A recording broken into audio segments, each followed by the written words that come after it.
Biyyan qaba lammummaan kosamidha kana beetel shaadai jiraatadha nan faarfadha maqaasaan ol qaba waaqni kan koona irratti kayyoo qaba biyyan qaba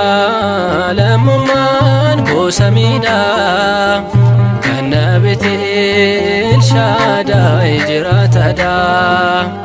nan faarfadha maqaasaan ol qaba waaqni kan koona irratti kayyoo qaba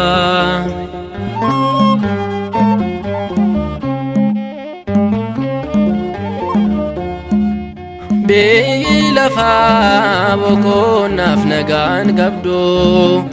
waan hundi ishee kan galgala rabado abdiin kiyyaa jireenya isaa samiti cubbuu kiyyaa balleessa dhiigni isaati biyyan qaba lammummaan kosamidha kana beetel shaadai jiraatadha nan faarfadha maqaasaan ol qaba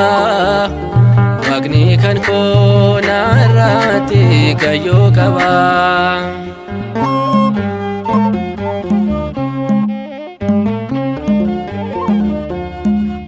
maqaa gaariin qabu maqaa guutuu ulfinni isaa kan anatti hir'atu garuu gooftaan ifaman na yaadate biyyan qaba gateedhaan na dhuunfate biyyan qaba lammummaan kosamidha kana beetel shaadai jiraatadha nan faarfadha maqaasaan ol qaba waaqni kan koona irratti kayyoo qaba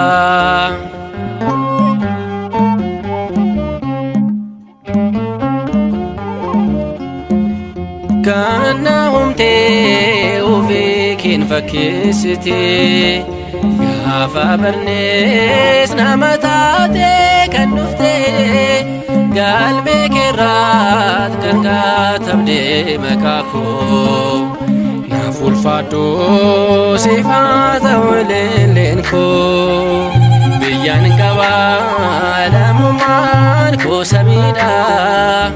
kana beetel shaadai jiraatadha nan faarfadha maqaasaan ol qaba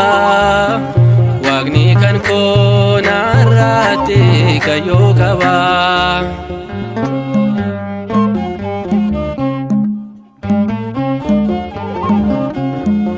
inumaan jibbee yaada addunyaa irratti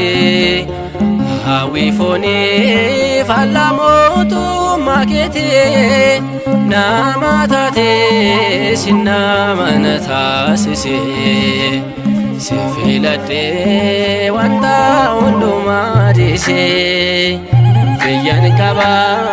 lammummaan kosamidha kana beetel shaadai jiraatadha nan faarfadha maqaasaan ol qaba